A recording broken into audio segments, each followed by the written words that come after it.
The Dave Hooker Show.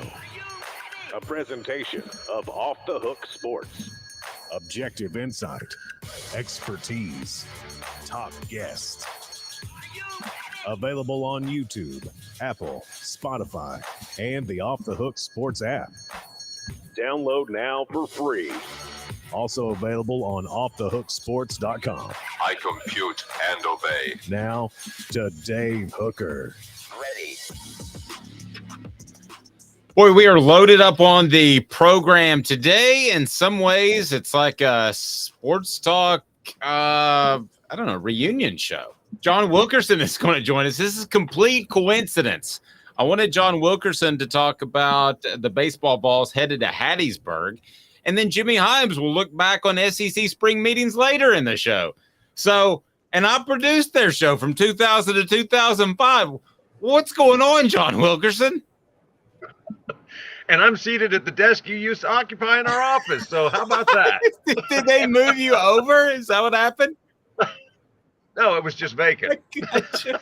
Well, I always like that desk because you could see who's going in and out. You had kind of the secluded office, and sometimes I wondered, John, do you know who's in the office and might be eavesdropping on us? But you always handled it well. Yeah, so anyhow, it's great to join you, and I hope you guys are having a great day so far. Yes, we are. Go ahead and hit that like and subscribe button so we can bring more people into the program. John, of course, is the voice of the Diamond Vols and one of the best play-by-play guys in the biz, hands down. But John, I would like for you to take part, if you can, in a little thing that we call What the H. So let's get to that right now. What was he thinking? Release the hounds. The Dave Hooker Show. Keep cool. A presentation of offthehooksports.com. So, John, you know more about college baseball. You've forgotten more about college baseball than I will ever know. Why in the world, though, is this super in Hattiesburg instead of Knoxville? I had jumped to the conclusion that I thought it would just be in Knoxville if they advanced past Clemson. Why is it in Hattiesburg? Well, one, that's a really good question because I'm like you. I thought as Tennessee won its way and swept the field at Clemson, hosted by the number 4 national seed, Volunteers were in great standing to host for a third straight year in the super regional round. Now, both Southern Miss and Tennessee hosted last year. Both failed to advance to the College World Series. But I do think that there were a couple of things at play. You could point to the fact that Southern Miss had a stronger regular season as they swept both of their conference championships, regular season and their tournament. They happen to have a coach who's retiring, which is a big storyline.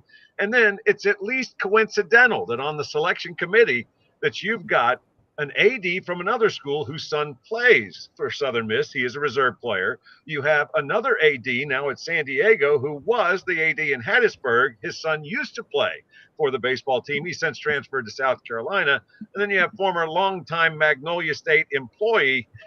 You've got John Cohen, who is the chair of the committee, who formerly was the head coach at Mississippi State, then the athletics director at Mississippi State, and now the athletics director at Auburn. So that's all at least coincidence. But Southern Miss had more wins in the regular season, and also last year, as both teams hosted super regionals, they did draw about 1,000 more fans per game than what Tennessee had. So there are some nuts and bolts you could point to and say that's the reason that Hattiesburg is the host.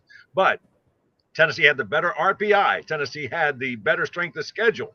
And Tennessee was more impressive in sweeping the field at Clemson as opposed to Southern Miss. Congratulations to them. Survived the losers bracket at Auburn.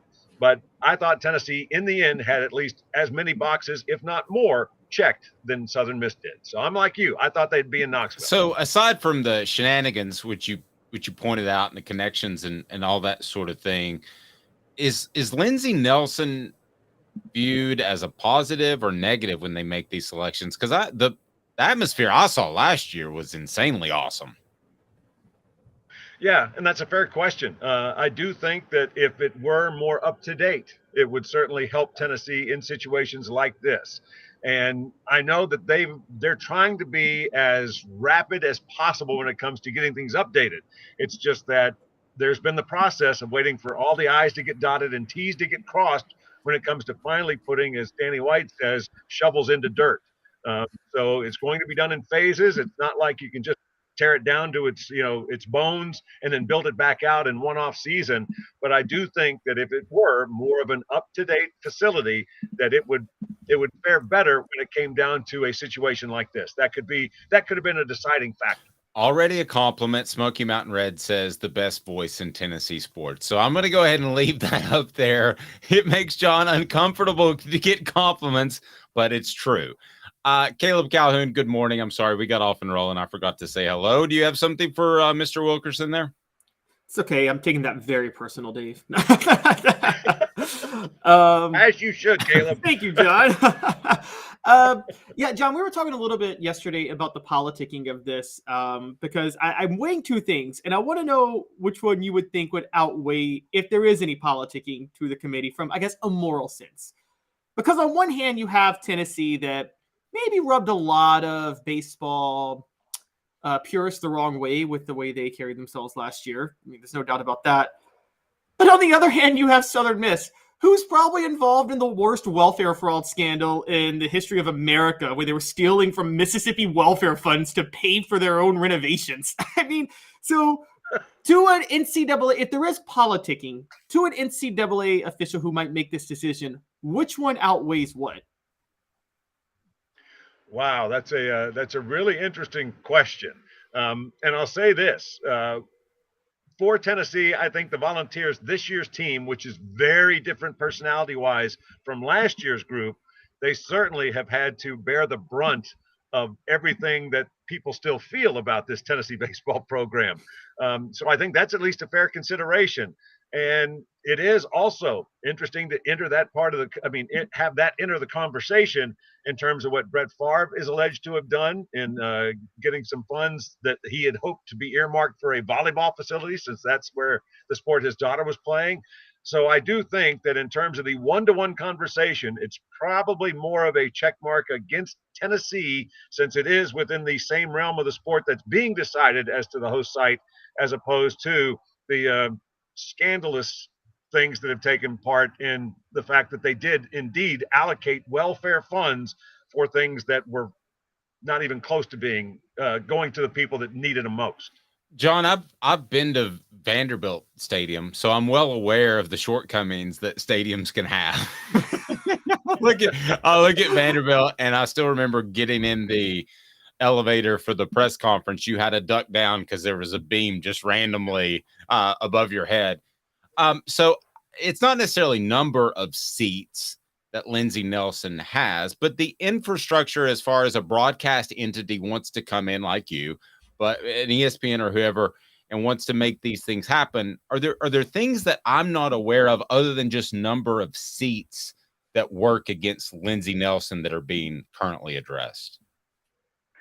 Well, I mean, and I do think that, one, Tennessee has shown and has handled hosting regionals the last 2 years very well, because they just let you know the lay of the land, that you've got two booths that you're going to alternate in terms of who's the home team, who's the road team. You try and get those paired up as best you can. And I think the staff has done a fantastic job. I don't think there was a single issue that Tennessee had that would be any kind of an embarrassment over the last 2 years when it hosted and advanced from its own regional to then hosting super regionals against LSU and Notre Dame. But I just think when it comes down to the total number of spots available, that's probably something that works against it. And the fact that there would be overflow media because the press box has not been really attended to since it opened back in 1993.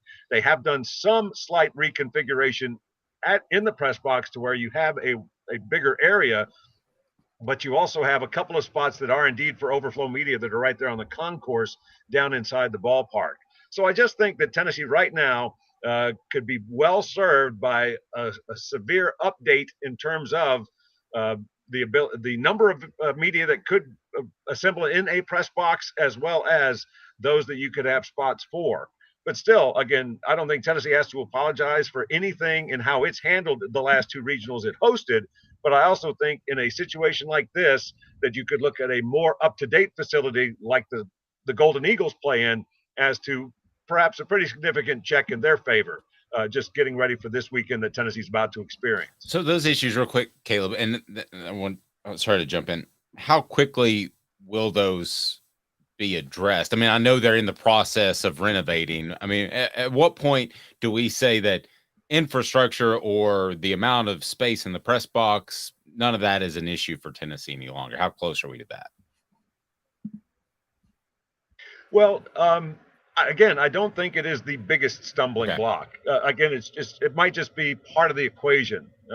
But again, I just think that when it came down to 1-1, Tennessee and Southern Miss, Southern Miss, again, both hosted last year, and theirs is a larger facility. And there could also be, I think it would be probably much closer to SEC fatigue than it would be anything that Tennessee doesn't have at its disposal right now or hasn't updated. Because you had a record 8 schools host regionals from the Southeastern Conference. No conference had ever gotten that many host spots before. You had 10 teams which matched the record that made it. Tennessee and Texas A&M were the only teams that traveled. The other 8 were hosting. So I just think there might be more of an SEC fatigue as opposed to you look at Indiana State being able to host a regional as it did this opening weekend. They advanced to the super regional. They've got a huge event going on their campus. Otherwise, they'd be hosting the super regional. But unfortunately, they knew that their staff was already allocated to that, so they didn't even put in a bid. And so that's why they're playing at TCU as opposed to TCU coming to their place. John, talking a little ball on the field with Tennessee baseball, what do you make of this team's, should we say, mental makeup? I mean, I told Dave last Saturday that performance by Zane Denton may be the most clutch performance I've seen from a Tennessee athlete in any sport. And I'm talking even football in that regard. And do you think that the flying under the radar, that it may help them in the sense of they won't put as much pressure on themselves if things go against them the way that I felt they did in the Notre Dame series last year? Well, I do think that it has been a work in progress because this team opened with the expectation that they would pick up where last year's team left off, and that was number 1 for the better part of the season, and then only lost 9 games. But this year's team was expected to be more of the same from last year because you return essentially your starting rotation on the weekends, and that was a great starting point. But you replaced every defensive starter. So you had 8 new starters in the lineup, and it took a little while for things to gel. In fact, it was when Tony Vitello put together his best lineup defensively that everybody kind of was able to catch their breath and start being, as Coach Vitello referred to, as the best version of themselves at the plate. That's when you saw the offense really start to kick in, and they put up some really good numbers. They've got the second most home runs of any Tennessee team, short only of last year's squad. So they've got 122 dingers this year. The pitching staff has not been as sound this year as it was last year, but I think part of that was because, again, you were rounding into shape with what you were able to do defensively. I think Tennessee was as strong defensively. That might have been the best part of their performance this past weekend in the Clemson Regional. They were just so good when it came to playing catch, as they like to say. But Tennessee's been so strong defensively. They've been so strong consistently with starting pitching, and their offense, even though they only had the 1 hit in the loss that they had in the lone SEC tournament game, they've really played well over the last 4 weeks or so. So I think Tennessee is playing its very best ball across the board coming into this matchup. And for them, there is pressure that goes from being the home team when you are at the super regional stage. I think being able to go on the road and realize that it's somebody else's headache to make sure that they have all the ticket requests met and things like that. I think they fully embrace the opportunity they have to go to Southern Miss and play as well as they just did at Clemson.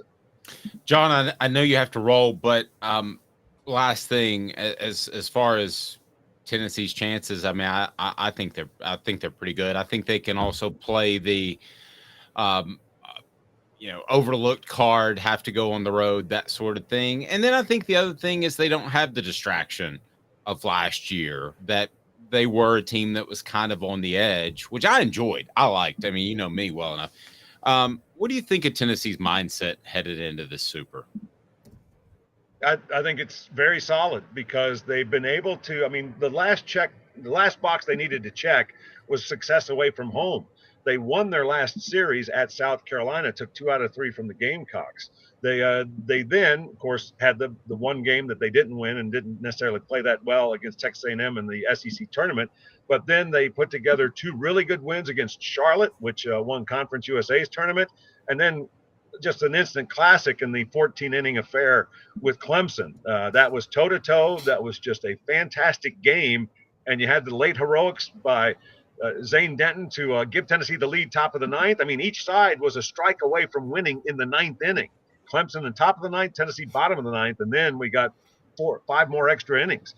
So I just think for them to be able to go toe-to-toe with a program that had won 17 straight going into that matchup against the Tigers, I just thought Tennessee did everything it needed to. And I think this is a team that has the right mindset.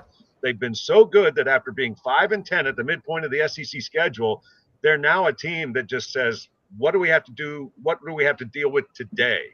Win today and then plan on tomorrow when that time comes. So I think this is a team that has its own identity. It's not near or similar to what the feel for the team, the vibe from the team was last year, and that's not a bad thing for 2022. I just think this group has its own feel, its own identity, and right now they're playing awfully confident. Love it, John. And for those that don't know, where does that door behind you go?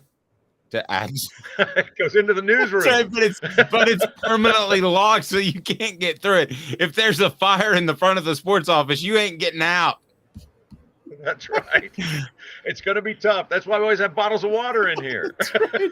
Just in case. John Wilkerson, voice of the Diamond Vols. Have a great call, and hopefully we can do this again when you're in Omaha. Yeah, Saturday, Sunday, and Monday if necessary. 3 o'clock Eastern time is the scheduled first pitch for the first game for Tennessee at Southern Miss. Vol Network coverage starts at 2:45. But Dave, Caleb, certainly appreciate it. Hope you guys have a great rest of the week. Thanks, buddy. You too. Have a great one, John. Thank you. John. I remember I tried to open that door one time to figure out where it went, and it's like perma-locked. You cannot open it. John's appearance brought to you in part by City Heating and Air Conditioning, cityheatandair.com. Integrity matters. Over 50 years in East Tennessee. That's City Heating and Air Conditioning, cityheatandair.com. Might not need a whole new unit, might just need a part, might need some coolant. That's City Heating and Air Conditioning, cityheatandair.com. Change gears a bit, talking football as we do that right now. And Caleb, newcomers, the topic of conversation, as some were recently highlighted by a guy that I've always liked his work, Craig Hobart, who is a scout at, now is he on 3 or is he, we work together at ESPN? Where is he now, Caleb? I think this article is on ESPN, so I believe he's still on ESPN. Okay, so he's still at ESPN. Good for Craig. And he's kind of compadres with Tom Luganbill there. But he showcased several Tennessee incoming players that he thought would have a big impact for the Vols. Let's take a look at some of those. The tenor of Craig's column was, I thought, pretty heavy on the transfer side, and it should be. That's where we are in this day and age of college football, and that's also where Tennessee is taking advantage of the transfer portal, which they should continue to do. What was your takeaway before we get to 4 downs, just in general, of Tennessee's incoming players and what Craig Hobart had to say? I have one specifically I want to get to, but first, what was your takeaway from that call? Honestly, my biggest takeaway was a good sign for Tennessee, which is that, yes, they're number 16. And for those who don't know, this is ranking the combination of your recruiting class plus your transfer class and who's going to have the most impact. I think being number 16 is a very good sign for Tennessee, only because, yes, there were 4 SEC teams ahead of them, but those SEC teams were Arkansas, Ole Miss, Auburn. Actually, excuse me, I think just 3 SEC teams. But the reason I bring that up is most of the teams you'll see on here were teams that were mediocre to bad last year and are just desperately trying to revamp their program. You don't see a lot of top 10 teams in the top 20 on here from last year because this is about looking for instant impact players. So for Tennessee to be in the top 20, having been in the top 10 last year, is a good sign. Now, that number 1 is USC, and they were top 10 last year, but they're not in the SEC. It honestly... The more I think about it, USC maybe more dangerous than I thought. yet. With conference realignment, who knows? A couple of weeks, they may get announced from moving to the Big Ten to the SEC at SEC Media Day. No, I thought the very same thing. I mean, to be 16 and even be on this list, and you look at the number of returnees that Tennessee has defensively. I know the offensive line is in a slight rebuild with Darnell Wright, but you have a new quarterback, obviously, but I think Tennessee feels good about where they are there. I think to be at 16, and if you can, give me the other SEC schools that are ahead of Tennessee, but I want to break down some of these impact newcomers. As to be at 16 is a very positive sign because there aren't a lot of places for guys to come in and play. You would say linebacker, offensive line, there's always room for a defensive lineman or two, such as defensive tackle Omar Norman Lott. I mean, there's always going to be room for guys like that. Receiver they could use. I think their receivers were fine without Dante Thornton, but he comes in. So the fact that you have some availability and you fill it, I think is a very positive sign. So say 16th best in the nation or not, which would be, I guess, 4th in the SEC. I still think that's pretty good. Sorry. Yeah. They're what? I think they're 5th. I think I got it wrong. But I'll say, okay, so going through them. So the one that's ahead of Tennessee that they should be concerned about, and it's the highest ranked in the SEC, and for this is for all of you who say I'm a homer for LSU. I'm not. They're ranked highest of all SEC teams, and they won the West last year. So before you call me a homer, they're ranked number 4 on this list. 4 is impressive, but not surprising. You would think there are a lot of guys that perhaps went to another school that are from the state of Louisiana. So I would think that would be a natural transfer portal type of move to get guys to come back to the state of Louisiana. So I'm not surprised. I don't think that Brian Kelly will build his program on transfers at all, but I think he's going to have the ability to go out and cherry pick some guys, kind of like how Alabama did with Jahmyr Gibbs. So I'm still not 100% sure the evolution of college football, if this is going to turn into 60% transfer guys, 70% transfer guys, or 20% transfer guys. I don't think you and I know right now, Caleb. But right now, I like the approach that Alabama has, and that is build strong from the high school ranks and be strong within and add a couple of really good pickups like they did with Jahmyr Gibbs last year. So that's kind of where I see it going, but I'm still not 100% sure. So who else in the SEC is ahead of Tennessee? And then we're going to break down their newcomers as 4 downs. Okay, and now we get to the people they shouldn't worry about, because number 8 on this list is Auburn. I think you and I both agree that's a desperation because they needed the transfer portal because they just totally rerouted. Yep. New coach, a lot like Josh Heupel when NIL came about, when you had the new coach, which in some ways I think is a benefit to getting NIL funds put together. You have a new coach at Auburn and Hugh Freeze, and the boosters there are going to spend money. So not surprised to see them at all, and they need help. Desperation might be a little strong, Caleb, but they do need help. All right, who else? Another one. Now, this isn't new coach or rebuilding, but this is a guy that, as we've talked about, is doing the opposite of what you say should be done, which is building his program solely on the transfer portal. So Lane Kiffin at Ole Miss at number 11. This is the way Lane's going to roll.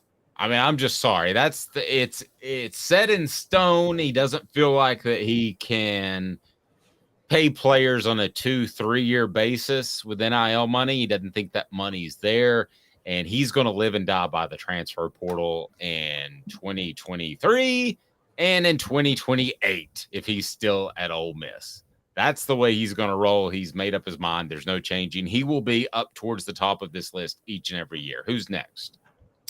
Next on the list is Arkansas at number 13. That's another desperation one. They were very disappointing last year, and they need to revive their program quickly under Sam Pittman. And so, again, I don't think Tennessee should worry about Arkansas being ahead of them. And I love Sam Pittman. And I really respect Arkansas's program. People hear me rip on Missouri all the time, but I thought Arkansas was a great fit back in 1992 when they added them to the conference. I love a lot about that program and Sam Pittman, but my goodness gracious, do they have any chance of competing with Oklahoma and Texas in the conference when Arkansas was known for recruiting those areas and saying, hey, you get to play in the SEC. Well, hey, now you get to stay home and play in the SEC. I don't know where Arkansas ends up in the next 5 years, but I do like Sam Pittman. And they massively downgraded an offensive coordinator when they brought in Dan Enos. He's no Kendall Briles. I think I'm with you. I like Sam Pittman. You know, for those who don't know, he coached at Tennessee in 2012 with Derek Dooley and Jim Chaney in that record-setting offense, funny enough. But I'm with you.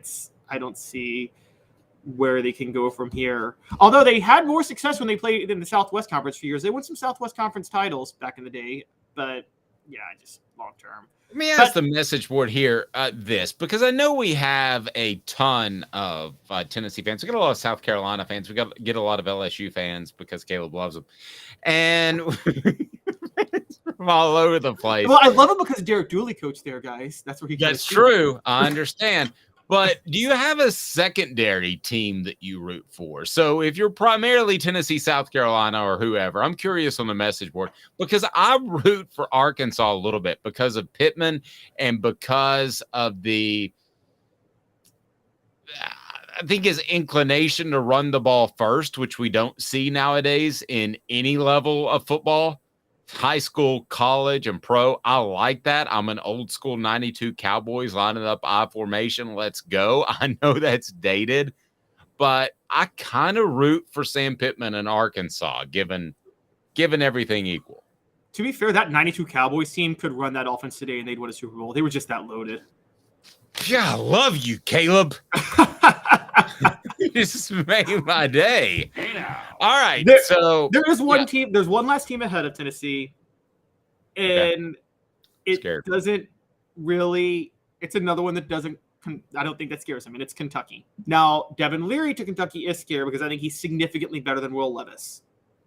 And I wonder too, when you make these lists, you're not supposed to theoretically weigh a quarterback more than other positions, but what do? You weigh a quarterback more than other positions, right? Yeah, exactly. I mean, that's like 3 running backs and a receiver. Exactly. And so one good quarterback that could change the direction of your program from Limpy Levis to a new guy, or would it be Gimpy Levis? That doesn't sound as good without the alliteration. I think you're going to. If you're Tennessee, you're grateful that Florida, Georgia, and South Carolina are all behind you. Those are the teams you want to be behind you in this list. You agree, Dave? Yes, I do. And I'm reading the message board at the same time. Smoky Mountain Red. Good question, but I cannot think of one. Somebody he roots for besides Tennessee. At least that's what I'm drawing from Smoky Mountain Red. Also, Travis says, I do. My secondary team is Alabama to lose to anyone. Rocky Top Tom says, I don't like any other SEC teams, but I absolutely pull for whoever plays against Alabama each and every week. And then Mr. Jones beats my alliteration game. Loser Levis. Little harsh. What should people root do? For Duke in football when David Cutcliffe was there. I root for coaches. If I respect a coach, I like to see the coach do well. And then Agreed. I root for who I pick. Agreed. And I root for people too. Like, I'll be honest with you. You know I'm a Cowboys fan.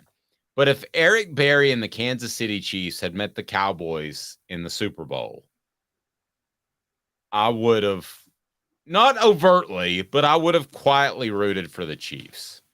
I would still have the family put on their Cowboys gear that I do every Sunday. And I do that. But I would have rooted for the Chiefs for Eric Berry because he's the greatest individual that I ever covered. I mean, I wish I could say the same thing, but if the Grizzlies are in the finals last year, I'm rooting for Ja Morant, and I don't care how terrible of a human and how he is. Like over Grant Williams of the Celtics. Yes, and in the NFL, I'm rooting for. I don't care if Will Levis does become the starter. I'm not a fan of. I was a Cortland Finnegan fan. Okay, so I mean, you got to throw character out the window with that one. I didn't think we'd get a Cortland Finnegan shout out, but we did. All right, so let's break down Tennessee's incoming players and what Craig Hobart thinks of them of ESPN. We will do that in exactly 2 minutes, or roughly 2 minutes with Caleb Calhoun. I'm Dave Hooker, Off the Hook Sports. To own the more that owns every job, then get to Vassy Lawn and Garden in Cleveland and get you a Toro. I'm David Vassy, here to talk to you about Toro. With a Toro Zero Turn, you'll get more out of every minute and you'll reach the finish line faster. At Vassy's, we like to say, no matter if you're mowing 3 acres a week or 11 lawns a day, homeowners and business owners alike find confidence in equipment they can trust from top to bottom. Vassy Lawn and Garden, Highway 60 North in Cleveland. Man alive, it's worth the drive. Hi, Mike Davis here with City Heating and Air, reminding you to always dare to compare. Our team provides quality local heating and air service, installation, and maintenance across East Tennessee. We use only the best equipment like American Standard heating and air conditioning for your residential, new construction, or commercial needs. Honesty, dependability, and customer satisfaction have been the cornerstones of our business since 1961. City Heat and Air. Dare to compare.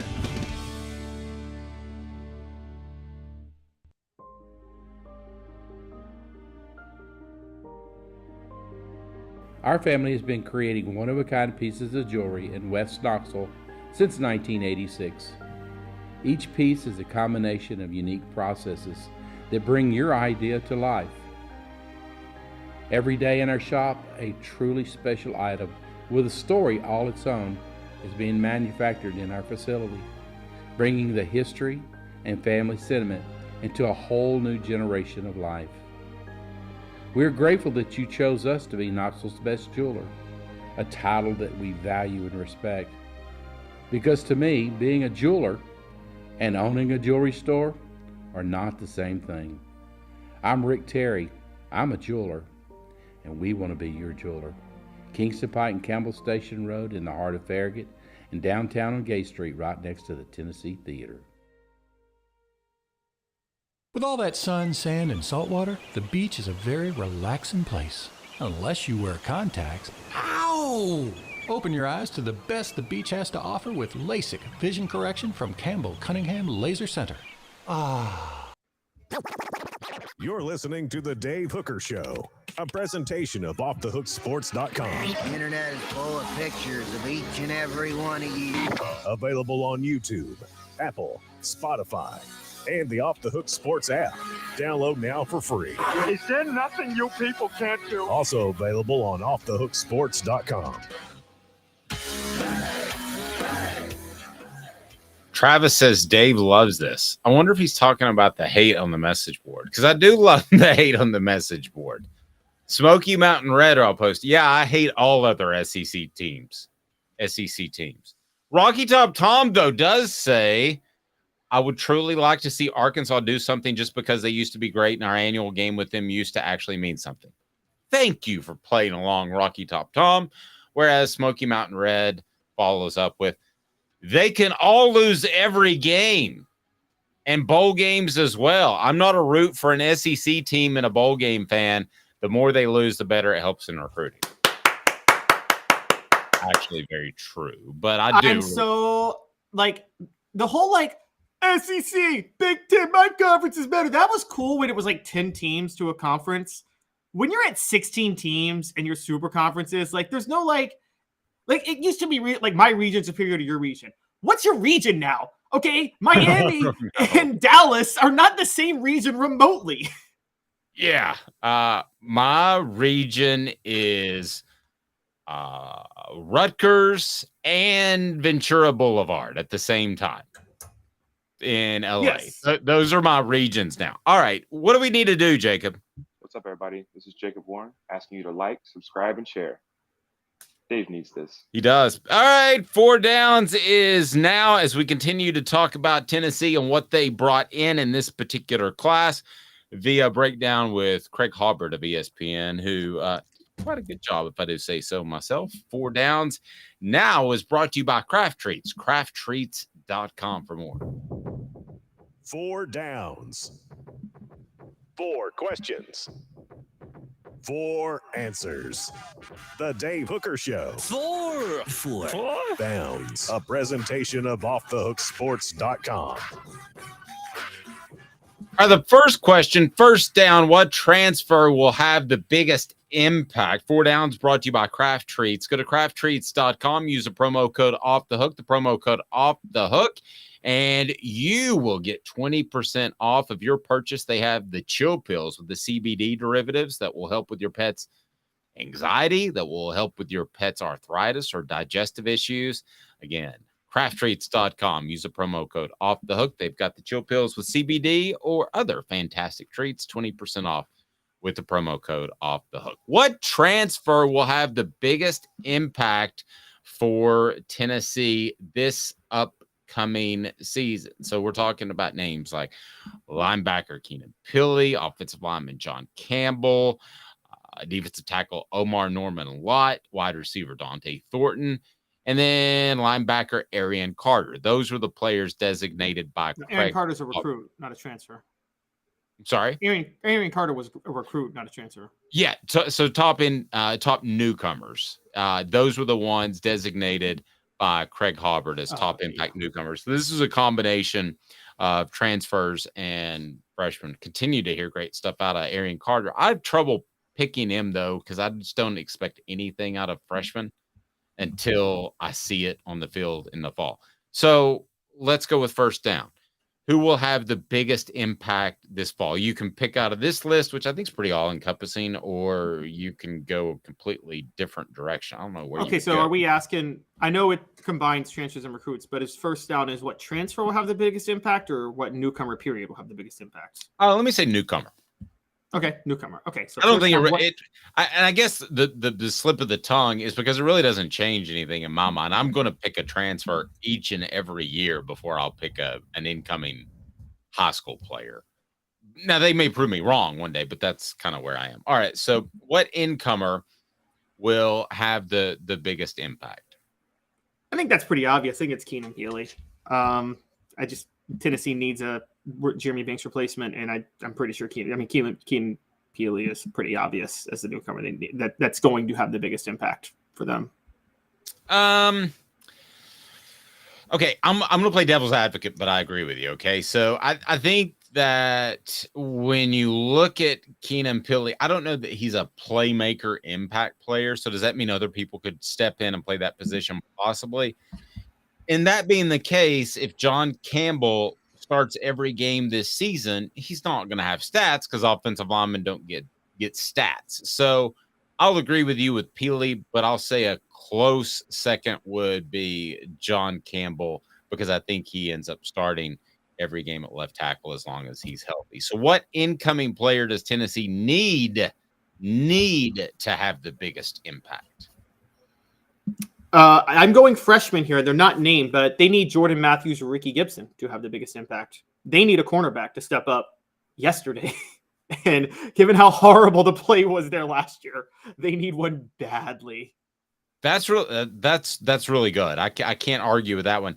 I'm going to say, though, John Campbell, I'm not trying to beat a dead horse here, but they've decided they were going to flip-flop their offensive line like they did with Darnell Wright last year and move the guys who played in the left side to the right side from 2022 to 2023, respectively. So John Campbell, if he can't play, blows that whole idea up. Not only is he bad at his position, but then in preseason camp, you would have to shift guys back to the left side. So I will go John Campbell. Not to beat a dead horse, let's put some more pressure on John Campbell, everyone. Okay, so what freshman, now specifically freshman because I misspoke earlier with newcomer, but what freshman not named Arian Carter will have the biggest impact this fall? See, I'm sticking with, again, it's going to be Jordan Matthews or Ricky Gibson. Yeah, same for you. It's going to be one of them. Yeah, I will go with Matthews in that regard. I'm going to pick one over the other just based off what I heard. I think he's slightly more ready to play, and I think that would also have it would make a huge statement for Tennessee to be able to get a guy out of Louisiana and have success with him off the get. So feel free to give me your thoughts as we dive into fourth down. So in this column, a guy that I've referenced before, and some people have given me a hard time about it because his name's not Joe Milton. So go ahead and give me a hard time. But a guy named Nico Let's try that again. I'm having one of those days. All right, a guy named Nico is listed as 1A. That struck me. Would you describe Nico as 1A? No, not a chance. I would have before spring ball, but I think it's very clear Joe Milton's a starter. I wouldn't either. I as much as I like this column, I wouldn't go 1A. I think that he's 2. I think he's a solid 2 because Gaston Moore is a solid 3. But yeah, I don't think there's a competition there. Now, we may come to a point, just like with the first year with Hooker and Milton, that we say there should have been a competition. But I don't get any sense that Tennessee is vacillating on its quarterbacks. Another note, name we didn't mention, Ethan Davis, and that's a pretty good one.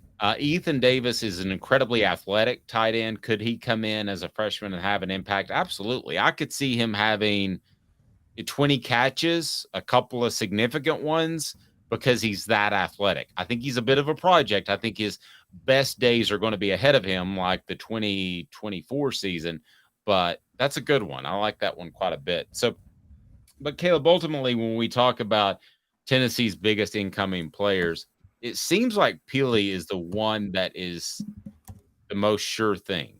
And that was your pick for biggest impact. So, Peely, I think Keeley's seems like the easy one. Peely's the definitely the easiest one. He's a clear cut. He's already a starter. Gabe Giuliani is possible because I think Gabe Giuliani, we talked about he's going to play. We just don't know where yet.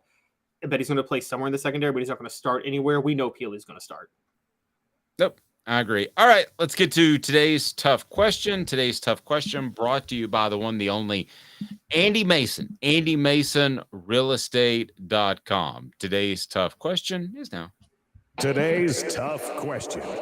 Take a side. Take a stand. The Dave Hooker Show, a presentation of OffTheHookSports.com. All right, Caleb.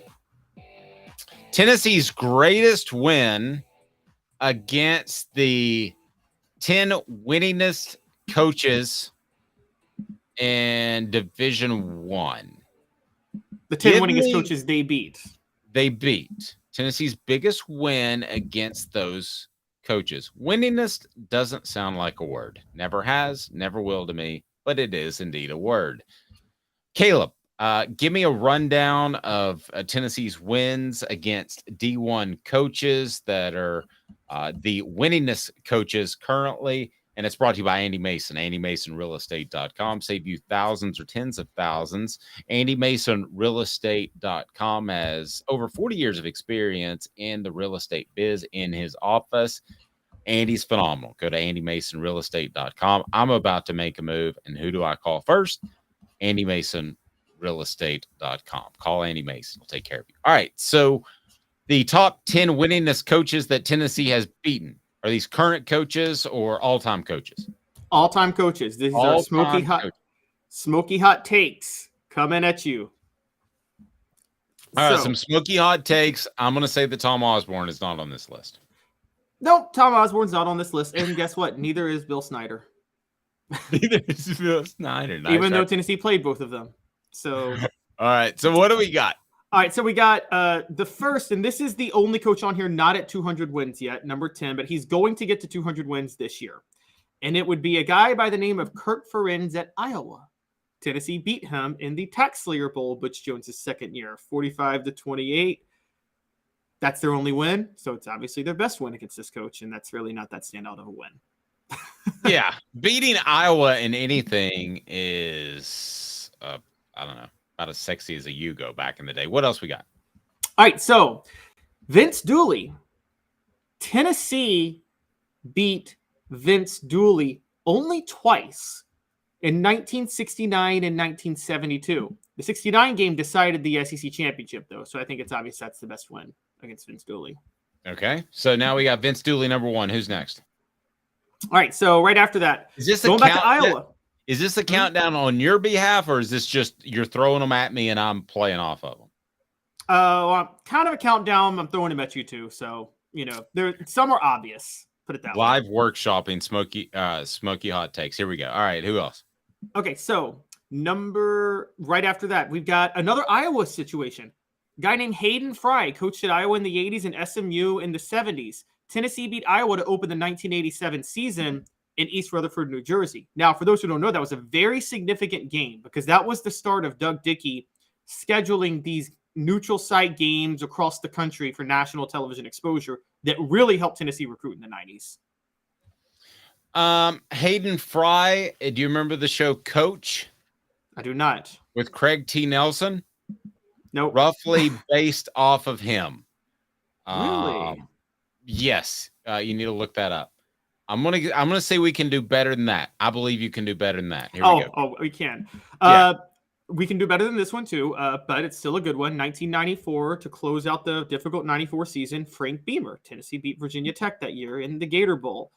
And for those who don't know, that game was in the swamp because they had to move it because of construction in Jacksonville. Yeah, we got to do better than Beamer. Come on. Oh, well, okay. All right. Here comes. Point? Wait. That's just the first half. The good stuff is coming, man. I'm ready. Smoky Mountain Red says the historian in Caleb is coming out today in full force. He's even got bowl relocation sites in this segment. All right, go ahead. So, what we got? Right. So, 1971 and 1972, Tennessee beat Joe Paterno when Penn State was number 5 and number 6, respectively. The better win was in 1971. That was in December of that year. Tennessee was number 12. Penn State was undefeated at number 5, and Tennessee ended up being Penn State's only loss that year. I'm going to bet we do significantly better than that. All right. We're still going. There's a guy named after an animal that resided in Tuscaloosa, and another guy that had a sharp wit like a... Wait, we're getting there. Yeah, like a predatorial... I don't know. Like a crocodile, but not. Another guy whose last name sounds very much like the nickname for Lucifer if you change one letter. We'll get to that one too. But and he's also still coaching. Okay, go ahead. Okay, so another legendary coach, man by the name of Lou Holtz. Now, Tennessee won 6 straight against Lou Holtz in 99 to 2004, but as I'm sure Dave knows, that's not Tennessee's most legendary win over Lou Holtz. Not Lou Holtz because he berated me after an interview one time. So they beat Lou Holtz. Yeah. But it was the 1991 Miracle at South Bend. Come on, I'm not there. Okay, well, that's the one. Yeah, that's the one. No, forget 99 to 2004. None of those matter. No. Well, forget the rest of your list. I mean, that's the one. If it's Lou Holtz and it's the Miracle at South Bend, how are you going to top that, Caleb? So wait, you're saying we can do better, we can do better, we can do better. Now you're like, how are you going to top that? Yeah, I'm digging my heels in. Okay, wait. Some of those guys on those teams are watching and I don't dig my heels in, then I'm going to be in trouble with the Mike Stoles of the world. All right, I'll top this. You know, there's this guy by the name of Steve Spurrier. Yes. That Tennessee beat in 1989, 1990, 1992, 1988, 2006, 2007, 2009, 2013, 2014. But I'm going not 1998, but 2001. I would go 2001 too because he hung it up after that. Yes, Tennessee forced him to resign from Florida. And that is a close second to the Holtz Miracle at South Bend. Okay. Okay. Well, I still think I'm about to top the Holtz Miracle, but all right. There's one is not. Oh wait, you got Bobby Bowden. Yeah, I've got Bobby Bowden. 99 Florida State. Well, that's a national championship. That's going to be tough to top. All right. Finish your list. There's 2 more, and these are the 2 debatable ones. Okay. Actually, no, one's not debatable. One's not debatable at all. Spurrier was more debatable. Tennessee's beaten Nick Saban twice. Geez, I wonder which one was the most memorable win. I think it's very recent. I think it'd be last year, yeah, for sure. All right, yeah. So we got a Saban one in there. What else we got? Okay, now here's where the debate comes. Tennessee beat Bear Bryant quite a few times. Yes. Now Dave, who is biased to his era, and when he watched, might say, you probably remember 82 Alabama, right? Or were you a little too young? No, I was 8. Okay, I remember some things at 8. I was 8 when Memphis beat Tennessee. I remember it. No, I don't remember. I remember the catch by Dwight Clark, but I don't remember. That was in 80. but I don't remember 82, the Tennessee-Alabama. Okay. Well, that's what everybody would say for Tennessee beating Alabama, for Tennessee's best win versus Bear Bryant. Well, last year's win was bigger. Yes, and that's not Tennessee's best win versus Bear Bryant. Okay. Well, any win over Bear Bryant is going to be topped by the win last year because the duration is going to be roughly as long, and this was a bigger upset. And for a number of reasons, I don't see any of the Bear wins being bigger than last year. No, I don't. I'm not using recency bias. I hope you know that. I'm with you on that. But here's the thing: none of the Bear wins. Tennessee's best win against Bear Bryant was not even when he was at Alabama. It was when he was at Kentucky. 1950. Kentucky still claims a national championship from that year, even though they lost to Tennessee. They went undefeated. They're going to play Tennessee in Knoxville. Tennessee is the better team. Kentucky's the better team, clearly the better team. And the day before the game, the worst blizzard in the history of the Appalachians hits. And Tennessee, knowing Kentucky was the better team, decides to not shovel the field for the game. There's 13 turnovers in the game combined. Tennessee wins 7-0. Tennessee goes on to win the national title. Biggest win by far ever against Bear Bryant. Pretty big. All right, what else we got? Those are the 10. But I got a couple other Bear Bryant ones that matter. The 67 Tennessee-Alabama game decided the SEC championship that year. That was Albert Dorsey had a pick six. So that one was a big one. Here's where I am on this. I think that you have to pick the national championship game. That's beating Bobby Bowden. If you're just tuning in, go ahead and hit that like button, subscribe if you haven't done at this point. But like button brings more people in. So it's the top 10 winningest coaches in college football history. Which Tennessee victory over one of those coaches the most significant? So to me, it's got to be the national championship, right? Bobby Bowden. I mean, that even though that game, Tennessee was significantly better in that game. And I never thought they were in any danger of losing that game before, during. I just didn't think that was going to happen. So that has to be number one. And then you have shifted the landscape a little bit by beating Steve Spurrier. And then you get the big win last year. So I think 2 is very debatable. If you want to go Spurrier 2001, it caused him to hang it up, and you had an opportunity to play for a national championship if you take care of your business in the SEC championship game, which they did not. Caleb, I'm having trouble after the Bobby Bowden one. Who would you have as 2? In the moment, I would probably go 2001 Florida. Because I'm going to be honest, I would put 2001 and 98 Florida over last year's Alabama game. I think both were more significant. I think the game being moved to December because of the terrorist attacks, Tennessee being 18-point underdogs. I mean, that was the watershed moment of the Tennessee-Florida rivalry, was the 2001 game. And so I would go that. I would actually go 98 Florida, number 3. I know we're picking one per coach, and then I would pick 2022 Alabama for number behind them. No, I don't have any sort of argument with that. But man, the more I think about it, the 98 win was so big because talking as part of our Celebrate 98 series, and we'll have Steve Johnson, who caught the interception to end the national championship game.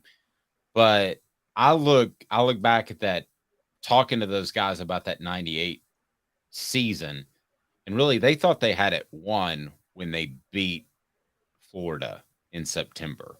That even the national championship game was a bit of a letdown. So some of those players might actually have it number 1 over the national championship game. As bizarre as I know that sounds. I was 10 years old.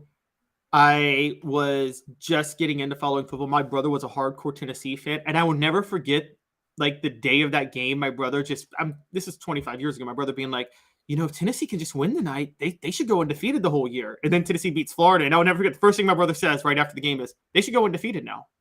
And so it seems like you're right. The sentiment among Vol Nation was that because they finally got over the Florida hump, they shouldn't lose a game the rest of the year. It just because that was such an albatross around their neck the past few years. And so you might 98 or 01, either one, you could go either way. Florida was number 2 in both So I don't know which Spurrier win was bigger. I just think in the moment, there was something special about that 0-1 game because nobody was giving Tennessee any respect in that game. Okay, so I'm going to go. You have to go to the national championship, but I am going to say second to that is a tie between 2001 Florida and Steve Spurrier, 98 Florida and Steve Spurrier, last year Alabama and Nick Saban, and I can't leave out Lou Holtz and the miracle at South Bend.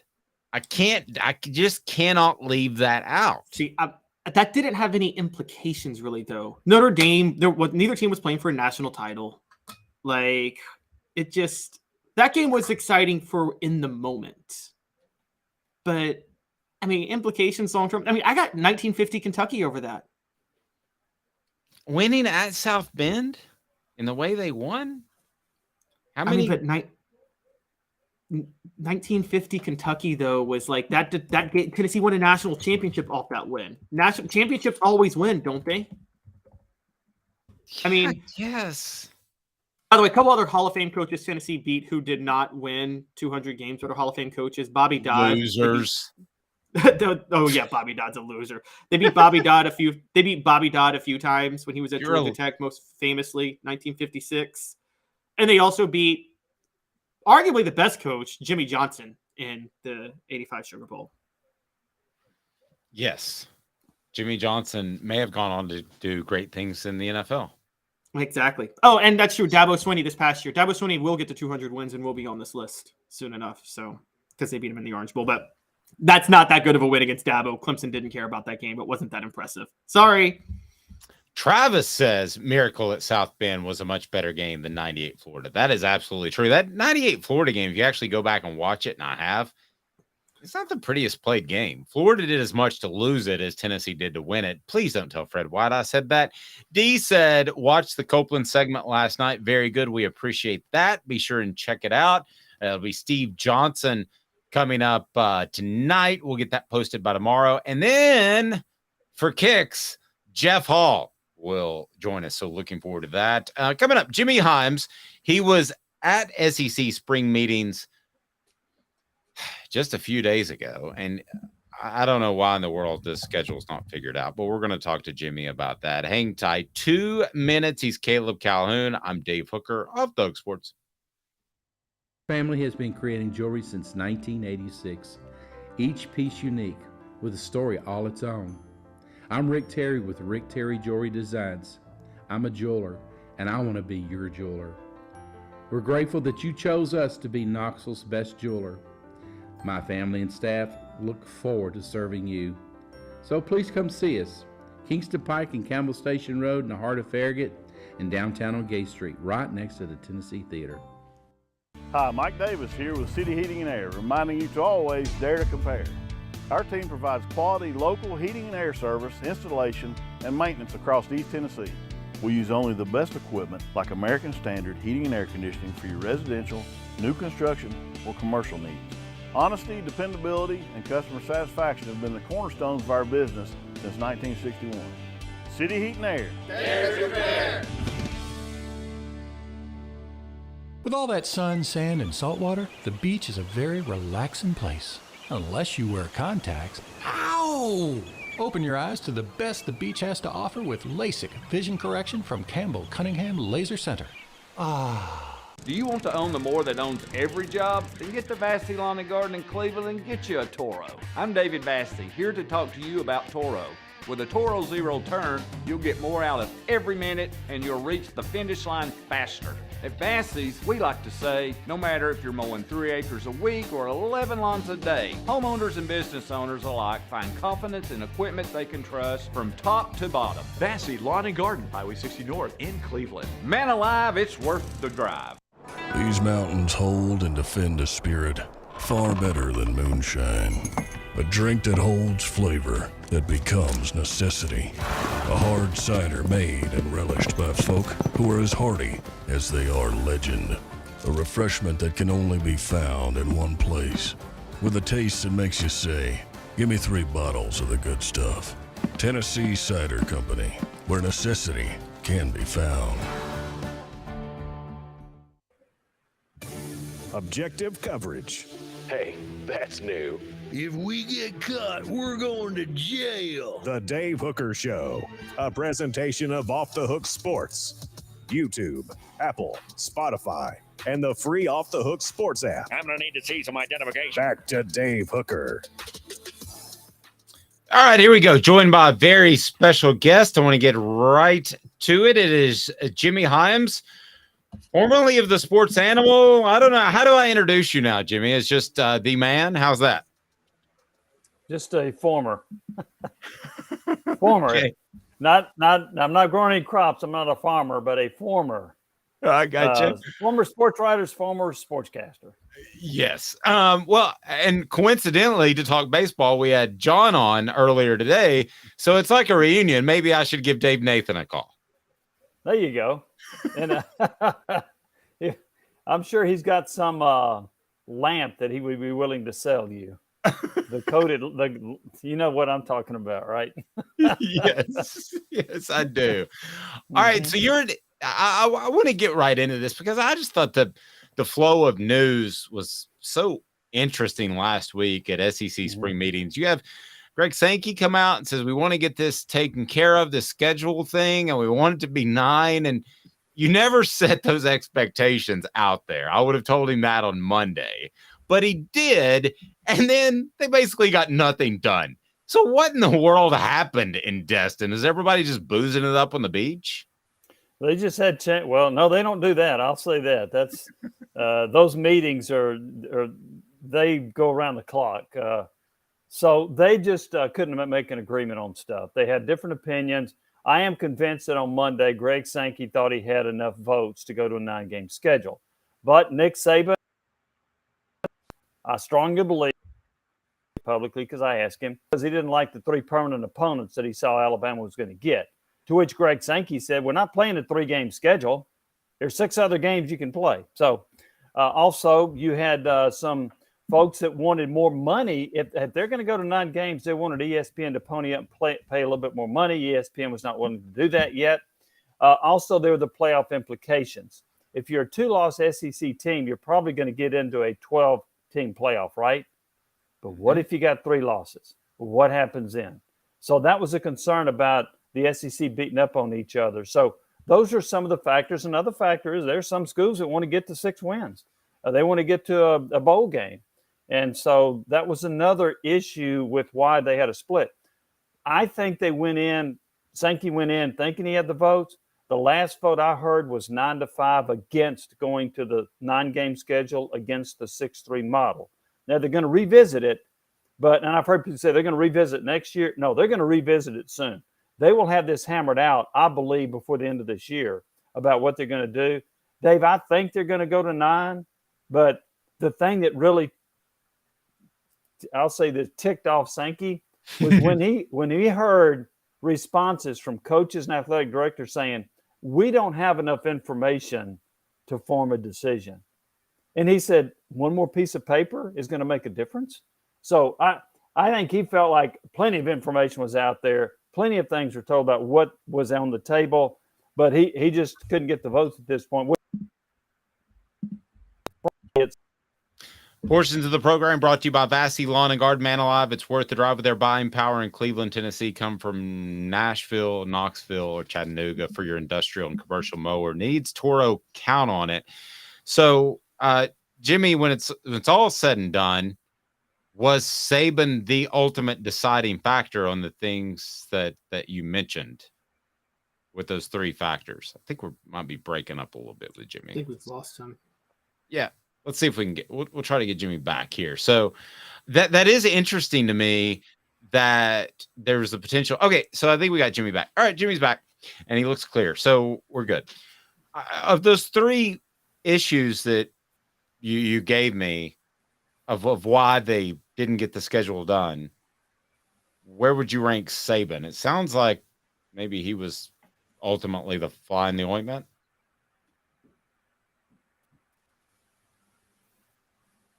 Had an impact now, but when you heard some of the other coaches, I didn't hear as much about I don't like permanent opponents.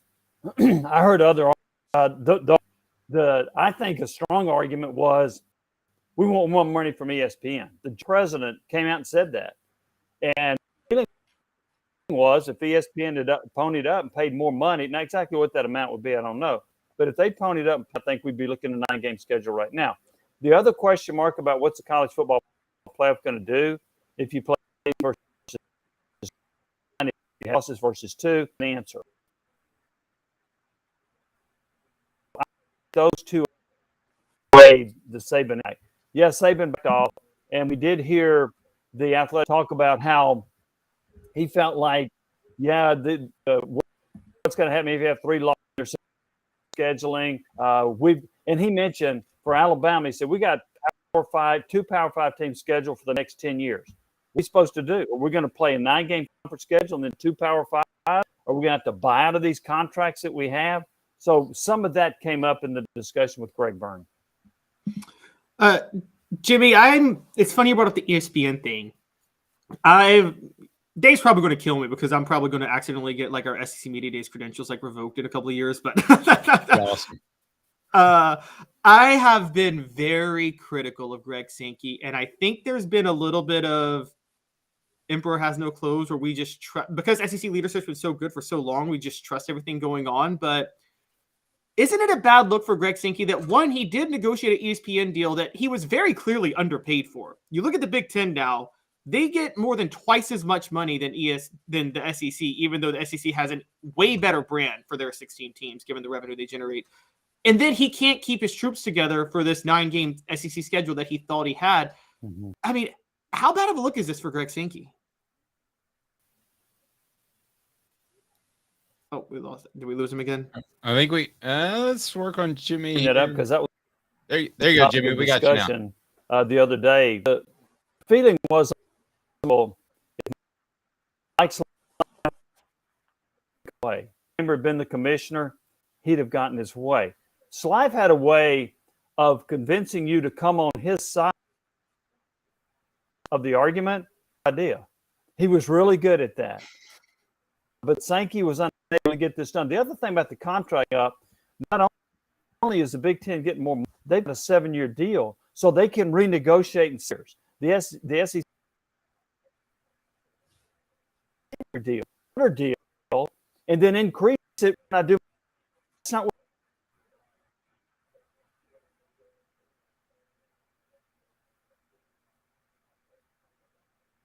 Yep, I think we're losing.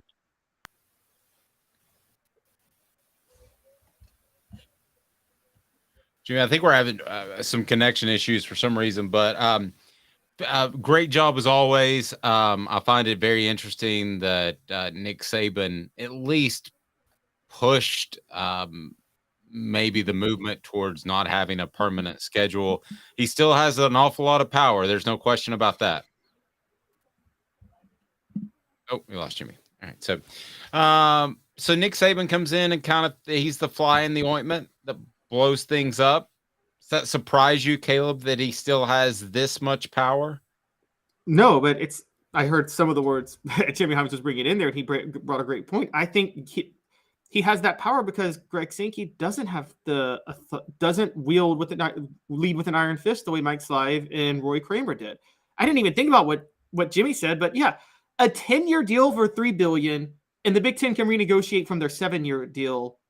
Their deal, which is worth way more in 7 years. I didn't even think about that. The SEC could be locked in this bad deal when the Big Ten doubles on their $7 billion deal. I'm sorry. Like, Kevin Warren and the new Big Ten commissioner and Jim Delaney, they've just been much more competent, and they've just been smarter than the SEC. They are. They've just been smarter. Agreed. Let's see if we can get Jimmy back. Jimmy, I think we got you back. I do find it interesting that Saban still has that much power, even though you could argue he's not the ahead of the preeminent program in the SEC right now that Kirby Smart is. So I'm sorry, I didn't hear it. When still having a lot of power. Was that your comment? Yes. Yes. Yes. I don't know I'm not sure if I feel like he had as much influence on this scheduling situation as you do.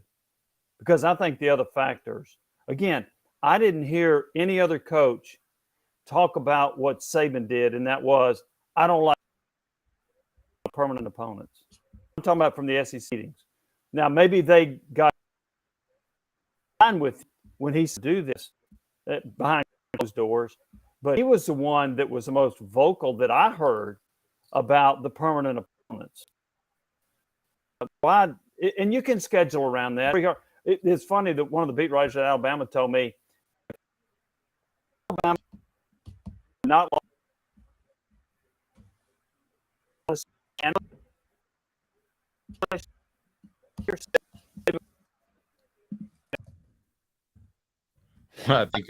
I think we're losing Jimmy again. So, but nevertheless, Nick Saban has that type of power to at least get the ball rolling. I agree with Jimmy, though. There are a lot of other factors in there.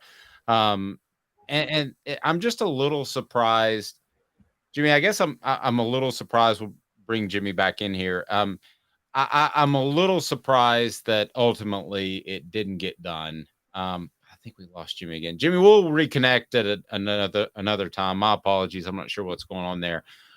Kirby Smart, though, by the way, saying that finishing second in the SEC is a trap game. Caleb, your thoughts on Kirby Smart saying that and why? So this is talking going down the road in 2024 when the SEC gets rid of the divisions and the college football playoff expands to 12 teams. Kirby Smart brings up a great point. He was thinking, oh, if you finish second in the SEC and you lose the SEC title game, then you got to go right back to a first-round playoff game. Well, then you were better off being the third team in the SEC and having had the rest and played in the first-round playoff game. Well, I mean, I think so. I always ask this question when somebody brings up some sort of issue like this, especially when it's Kirby Smart or Nick Saban. So what do you think is the end game by Kirby Smart for even bringing this up? I think Kirby Smart wants something done to address just the lack of incentive that you might have for playing for the SEC title.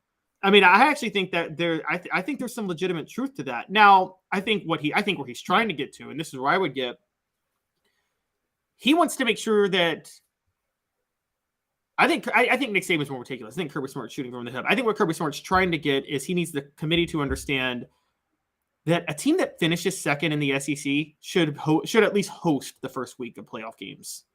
Put it that way. They should at least play a home game the first week. And there's going to be a lot of preferential treatment to conference champions getting to host. Well, because, okay, what advantage is there to finishing second versus finishing third if the top three teams are probably going to be in the 12-team playoff every year? Well, it's finishing second as opposed to finishing third. I mean, yeah. I think you would help your seeding. You would be more likely to host a game.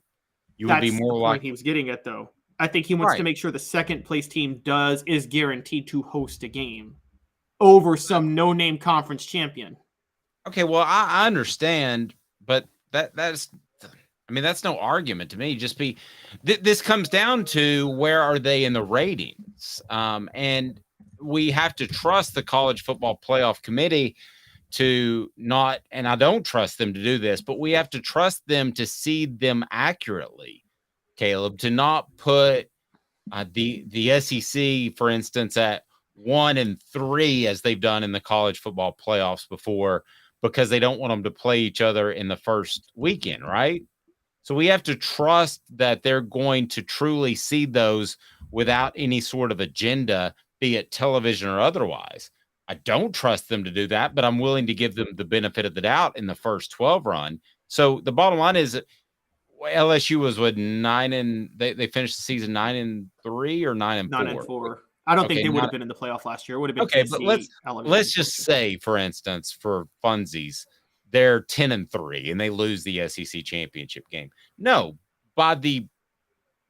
just taking a quick look, I don't think that that's necessarily a team that should be hosting, nor is that a team that should necessarily get a bye. It depends what every other team did. Yeah, but okay, take the agenda part out of it for a minute. And what they've done is they've actually eliminated to where they could the potential for agendas, because I mean, they're still going to have one, but let's not forget this. You have to be a conference champion to get a first round bye.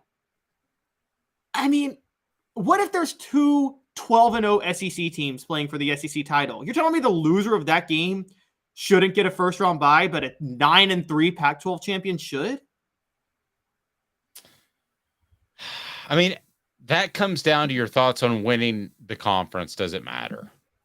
And this is going to be readdressed really quickly when Texas and Oklahoma are in the league and the Big Ten is done doing their expanding.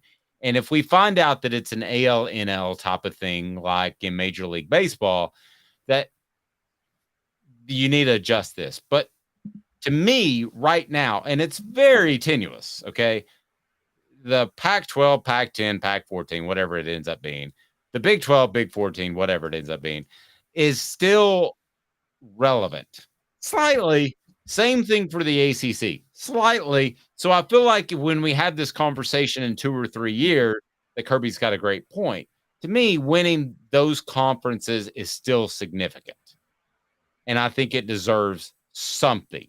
Again, maybe a moot issue in about 2 years. But I guess where Kirby's at, and by the way, how do you do this? Conference championship week. Do you punish a team for playing for their conference championship so you knock them below the 3rd or 4th place team in the SEC because they lost that last week? Well, at the end of the day, I would have true seeding. So in your situation, if you've got two 12-0 teams, let's include the Big Ten so we don't look like we're showing favoritism to the SEC. Which could happen if they eliminate divisions, by the way. Sure. Let's say you have two 12-0 Big Ten teams or two 12-0 SEC teams. To me, they should be in the top 4.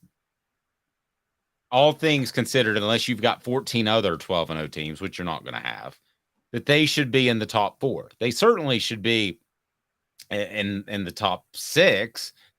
But they should certainly host. I don't have any problem with that. If you actually do want to arrange in that order, Caleb, I think they're hoping to keep these conferences alive. So I feel like we're almost having a conversation with somebody that's about to pass away and what to do with their will. Yeah, you want to pay them proper respect, but I feel like this is going to take care of itself in a matter of time. It's the worst analogy I've ever made. Caleb. Okay, but when that happens, when it becomes AL-NL, just add a game to the schedule and get rid of conference championship games. I guess that's what I meant. Just look, it's good for money and it's fun, but it's imagine if this was the NFL, okay, and you had like the top 2 teams play for the division championship, like before the wild card round of the playoffs. That would be horrible. Like it would. So I don't think this is. Rocky Top Tom says that's a great analogy. My death analogy. Very Kevorkian of me. I mean, yeah. Okay. So let's argue this for a second.